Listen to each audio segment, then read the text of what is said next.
Kisah Umair bin Wahab.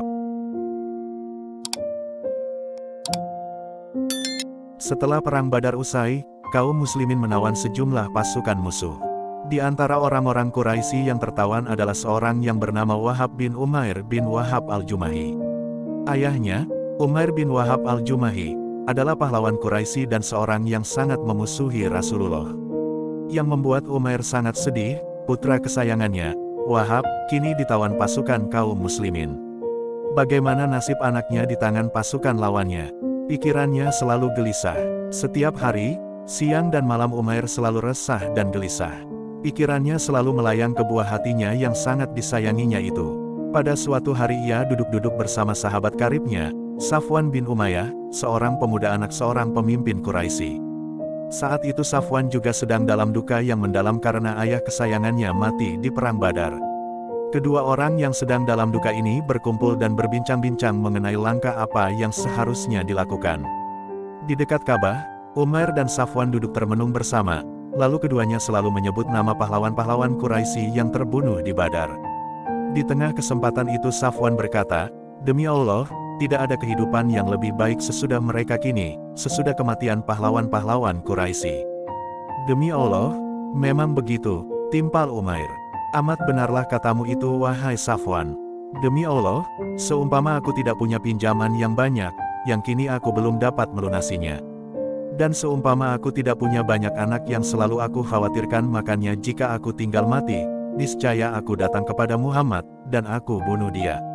Hatiku amat sakit padanya, mengapa dia sampai berani menawan anak yang kucintai."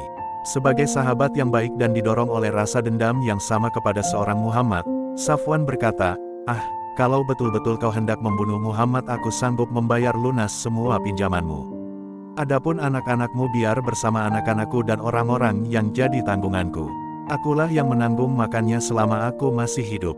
Umair dengan pandangan yang berbinar senang menyahut, "Betulkan begitu, hai Safwan? Mengapa tidak? Aku toh seorang laki-laki bukan, kau jangan khawatir." Umair menyahut, "Kalau memang betul-betul kamu sanggup, baiklah sekarang hal ini kita rahasiakan, jangan sampai ada seorang pun yang mendengar." Safwan berkata, "Ya, baiklah. Dan segera kerjakanlah." Keduanya kemudian pulang ke rumah masing-masing. Sesampai di rumah Umair segera berkemas-kemas dan menyediakan alat-alat dengan selengkapnya. Pada pagi harinya, berangkatlah Umair dengan membawa senjata yang amat tajamnya, di antara yang dibawanya adalah pedang beracun. Di Madinah, selagi Umar bin Khattab bercakap-cakap dengan sekelompok kaum muslimin tentang Perang Badar dan mereka menyebut-nyebut pertolongan Allah kepada mereka, tiba-tiba terdengar suara datangnya seseorang. Ketika Umar menoleh, tampaklah olehnya Umair bin Wahab yang sedang bergerak menuju ke arah masjid. Umar berkata kepada para sahabat, "Itu dia si Umair bin Wahab, musuh Allah. Demi Allah, pasti kedatangannya untuk maksud jahat. Dialah yang menghasut orang banyak dan mengerahkan mereka untuk memerangi kita di Perang Badar," kata Umar berang. Pandangan Umar terus tertuju pada setiap langkah unta yang ditunggangi Umair. Umair terus bergerak ke arah masjid, tempat sekelompok kaum muslimin berkumpul. Pandangannya diarahkan ke kiri dan ke kanan, mencari tahu di mana tempat Muhammad. Pedang beracun andalannya dihunuskan, dengan mata dan muka merah, seolah-olah sedang mabuk. Ia duduk tegak di atas untanya. Kemudian setelah ia sampai di masjid, turunlah ia dan mengikat untanya. Saat itu, Rasulullah ada di dalam rumah. Dengan cepat Umar berlari menuju ke sana dan masuk ke dalam rumah, sambil berkata dengan suara yang sangat nyaring, "Ya Rasulullah, itulah seteru Allah, si Umair bin Wahab telah datang dengan menyelempangkan pedangnya." Lalu Umar membawa masuk Umair menghadap Nabi. Bagai harimau yang kehilangan gigi, Umair sama sekali tidak berkutik ketika tali pedang beracunnya dipegang oleh Umar. Ada ketakutan yang tidak bisa disembunyikan ketika Umair berhadapan dengan Umar. Ia hanya diam tanpa mengeluarkan sepatah kata pun. Memang, selamanya pahlawan-pahlawan bangsa Quraisy takut kepada Umar.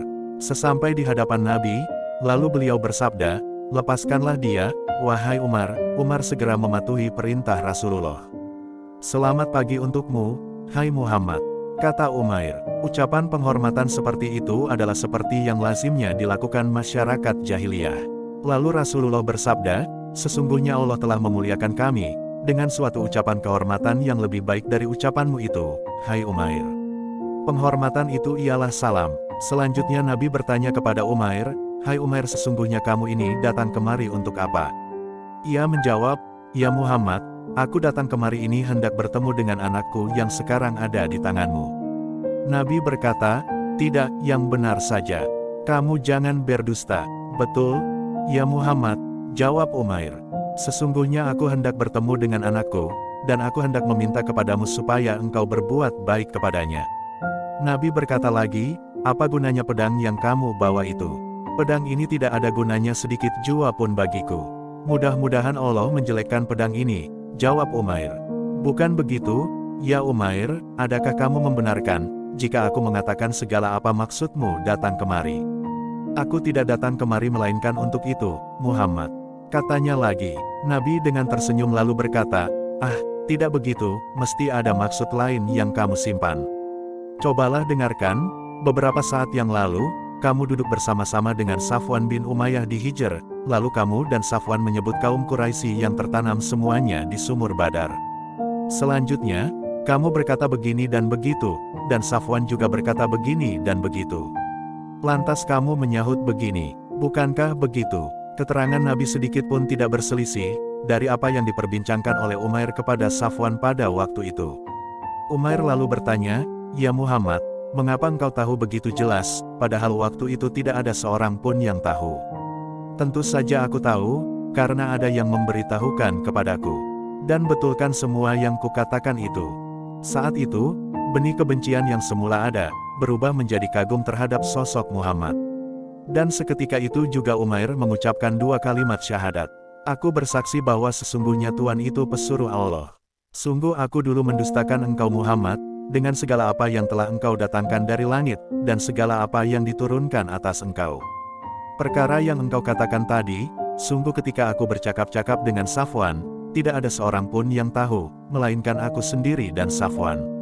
Sesungguhnya demi Allah, aku sekarang mengerti dan sangat percaya, bahwa segala apa yang datang kepadamu itu tidak lain dan tidak bukan, melainkan dari Allah sendiri." Selanjutnya, Umair meminta izin kepada Nabi hendak pulang bersama anaknya, yang telah dibebaskan oleh Rasulullah. "Ya Rasulullah," ujarnya, "dulu aku seorang pembela bagi pemadam cahaya Allah, yang sangat menyakitkan kepada orang-orang yang mengikuti agama Allah, dan amat menyakitkan kepada Tuhan yang nyata-nyata pesuruh Allah. Oleh sebab itu, aku hendak pulang ke Makkah, dan sengaja memohon izin kepada Tuhan.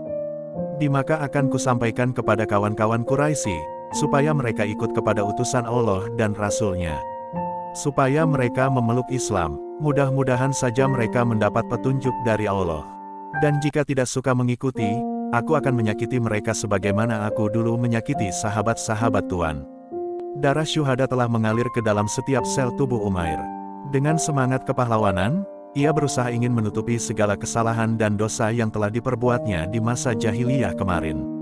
Umar bin Khattab pun berubah menjadi sangat cinta kepadanya. "Demi Allah yang diriku di tangannya, sesungguhnya aku lebih suka melihat babi daripada si Umair sewaktu mula-mula muncul di hadapan kita. Tapi sekarang aku lebih suka kepadanya daripada sebagian anakku sendiri." Sementara itu, berita keislaman Umair sudah mulai ramai dibicarakan. Setiap rombongan yang datang dari Madinah, tidak ada kata yang terlewat, selain membicarakan kepindahan Umair ke agama Muhammad. Bumi terasa berputar bagi Safwan. Peristiwa yang diharap-harapkannya, akan dapat menggembirakan kaumnya, dan melupakan kejadian perang Badar dengan meninggalnya Muhammad, kenyataan yang datang bagai petir menyambar.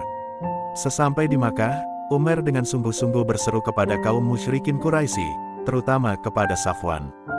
Dan pada suatu hari ia datang kepadanya seraya berkata, "Hai Safwan, kau itu seorang ketua penghulu kaum Quraisy, tapi mengapa kamu menyembah kepada batu-batu dan berhala itu? Demi Allah, sekarang aku telah menyaksikan, bahwa sesungguhnya tiada Tuhan melainkan Allah, dan menyaksikan pula bahwa sesungguhnya Muhammad itu hamba dan utusannya. Aku mengajakmu, hendaklah kamu mengikuti Muhammad." Safwan ketika itu tidak menjawab sepatah kata pun.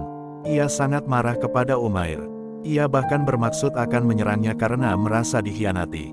Tapi niat itu segera urung melihat Umair masih mengusung pedangnya. Safwan menghindar dan mengambil sikap berseberangan dengan Umair. Sebagai sahabat karib, Umair merasa sangat kasihan dengan kenyataan itu. Setelah beberapa lama Safwan tidak lagi terlihat batang hidungnya. Sementara jumlah orang-orang Quraisy yang masuk Islam dan mengikuti jejak Umair semakin banyak. Mereka dibawa secara berombongan menuju Madinah untuk menghadap Rasulullah dan belajar Al-Quran langsung kepada beliau. Ketika Fatu Makkah, Umair mencium berita rencana Safwan berangkat ke Jeddah untuk berlayar ke Yaman.